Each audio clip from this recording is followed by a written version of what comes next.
Hi guys, welcome back sa ating YouTube channel. Ito po si Kabady mo dito pa rin sa Usapang Business. So ngayong araw na to guys, pag-usapan natin yan.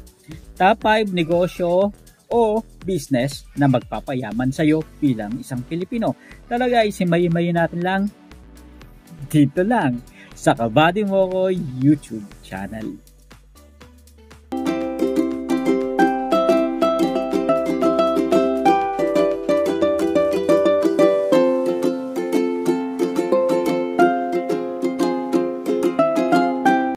Guys, ako nga pala si Kabady Moko. So isa tayong instructor sa isang malaking school, ayan, ng college institution, ayan, BSBA, ayan, under ng BSBA o Business Administration, ayan. So yan yung tinuturo natin sa school. So ngayong araw na to guys, pag-usapan natin top 5 negosyo na maaaring magpayaman sa iyo bilang isang Pilipino. Simulan natin. Dahil nauuso yung mga digital marketing at mga iba't ibang mga digital concept ng business, kaya patok na patok pa rin ngayong 2025 itong mga iba't ibang klase ng online business o online bentahan. Ibig sabihin kapag may negosyo ka, dito mo talaga sa online ibebenta. Kaya nga nauuso yung mga TikTok, Facebook, hindi lang Lazada, hindi lang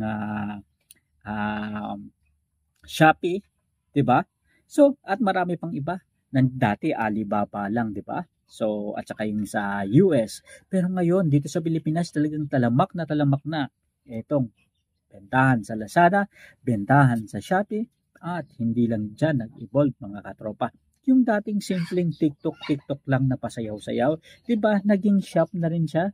Kaya naman talaga pati Facebook market na rin talagang lumobo na ng lumobo. Ibig sabihin mga katropa, dito na talaga nangyayari yung tunay na ganap ng pagnenegosyo. Dito, malaki ang kita, malaki ang kitaan, dahil magpo-post ka lang ng mga product at item, maaaring magkaroon na ng interest yung ibang mga tao na pwedeng bumili sa iyong produkto. Kaya naman, importante sa panahon ngayon, yung tinatawag na digital marketing. Kaya importante guys na makipagsabayan na tayo sa online bentahan. Kaya importante na kung may negosyo tayo, tutukan natin ang online business. Ibenta natin itong mga product natin para at least makatiyak tayo na makakasabay tayo at makakasunod dito sa latest trend na nangyayari sa digital era ng business.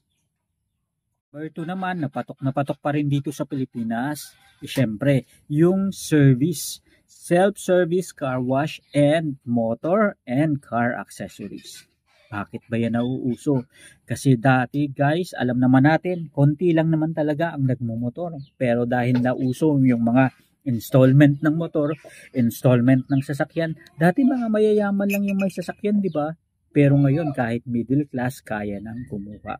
Kaya nga napakarami na ng sasakyan ngayon sa mga kalsada at dahil dyan, usong-uso yung mga car wash business. Patok na patok.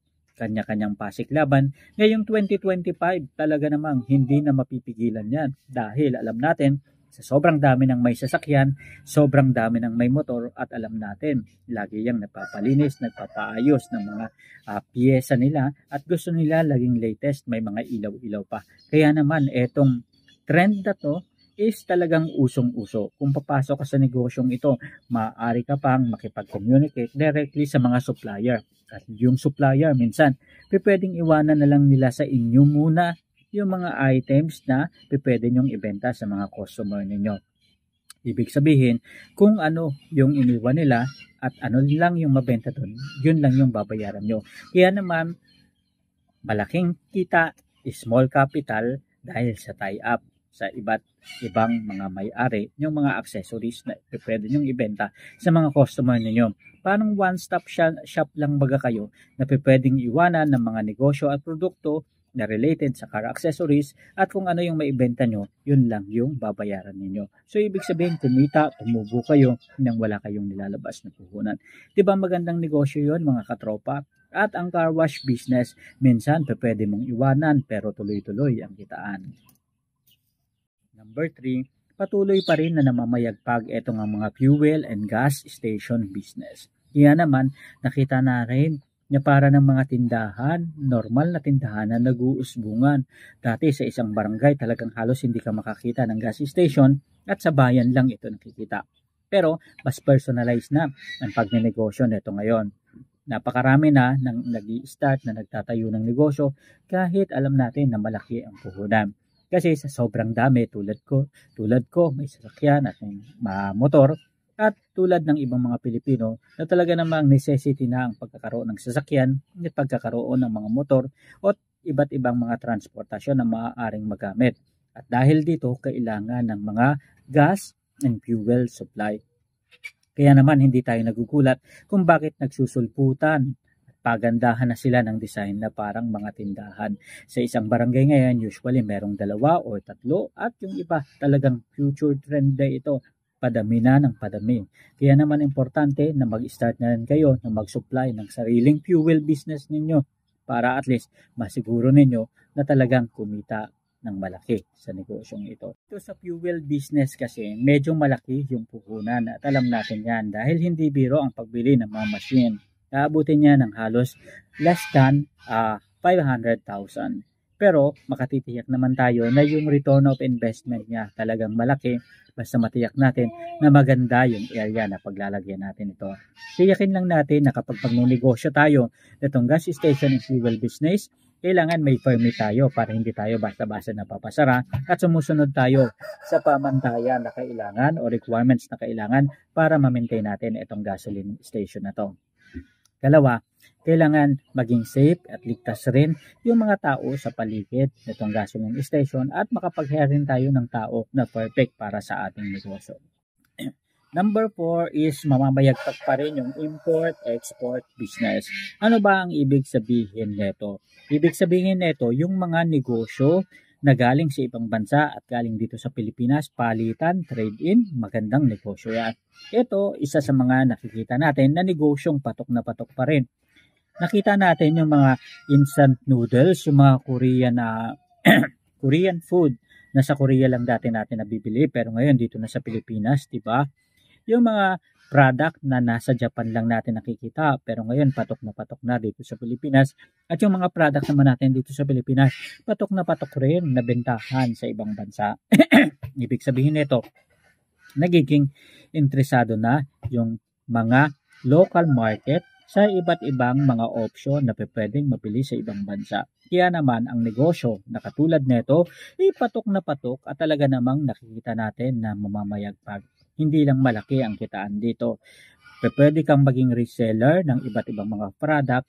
Halimbawa, sa Korean product ka mag-concentrate o kaya sa Japanese product o pwedeng yung mga product na galing sa Middle East o galing sa Europe o kung hindi man yung galing sa North America tulad ng USA and Canada.